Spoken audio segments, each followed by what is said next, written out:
Where did you find these planes? No, I didn't find them, I built them. And the other thing is, no, I'm not a pilot. I like planes. My name's Ian Barron. I live in Bowmanville, Ontario, Canada. I'm retired. I used to be a millwright, worked in a power station, maintaining all the mechanical equipment, welding, machining, fabricating, and whatnot. I say now I get to play full time.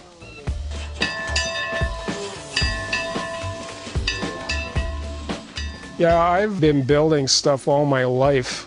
I picked up a lot of experience working with my dad. He taught me how to weld and stuff like that. I built several dune buggies when I was in my teens, and then I progressed to Model A Fords. So I've built 5 Model A's for the road, 3 for the lawn around here, and actually 1 for the bedroom with working headlights.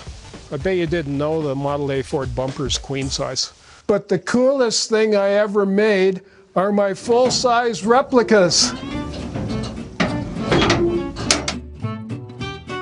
Yeah, welcome to Model A Acres Bed and Breakfast, home of the historical replica walking tours. This is Snoopy's plane, 1916 Sopwith Camel. So that was my first attempt at making an airplane. And this one, my second creation, 1918 Fokker DR1, so known as the Red Baron's plane. So this is what I'm working on right now. It's de Havilland Mosquito, fastest plane of World War II. It's the fighter bomber version. If you look, you can see the instrument panel and the joystick and everything else. I'm kind of busy all the time. I guess you've got to have a reason to get up in the morning and, do something. There's a lot of things I want to do and so little time to do it. This is a typical construction of how I build my airplanes. It's all made out of recycled material. The galvanized chain link fence posts for landing gear. This is a 4 Browning machine gun, so I just made them out of pipe, and the 4 20mm cannons are down there. And they were actually made from recycled jack posts.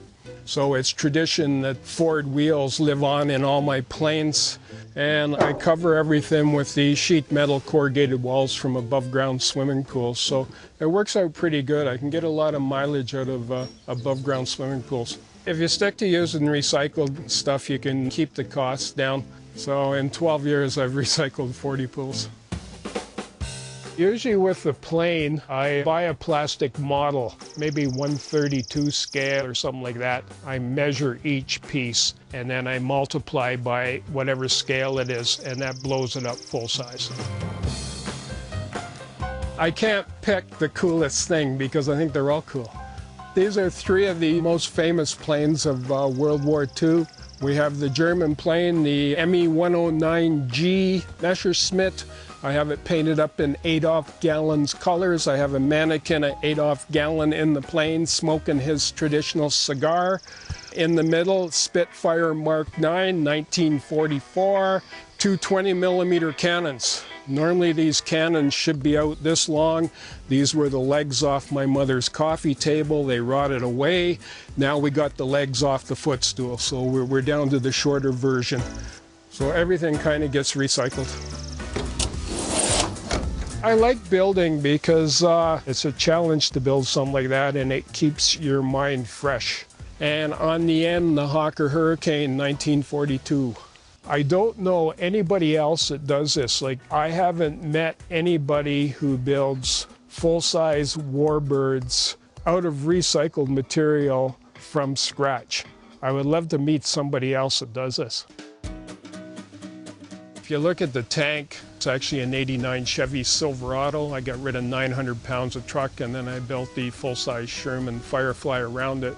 Would you like to see what's on the inside?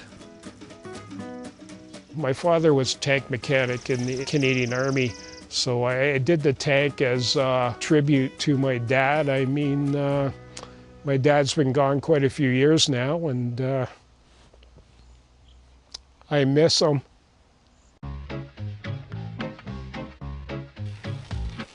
My plans for the future, Actually, I get asked that, and I say it's confidential, restricted information, and I can't say, but something special is coming. My full-size replicas are the coolest things I've ever made. It's a take. Hey guys, my name's Guy, I'm the creator of the show. So yeah, obviously we're not shooting right now with the pandemic going on, so that was shot last spring, but we're just getting around to editing it now because I'm very behind on that. In the last couple of weeks, we actually got one of these in the mail with the YouTube Silver Award for passing 100,000 subscribers. So thanks to all the subscribers and people who believe in the show. If you're not subscribed, subscribe, like, comment, do all those things. There'll be a lot more episodes coming out soon.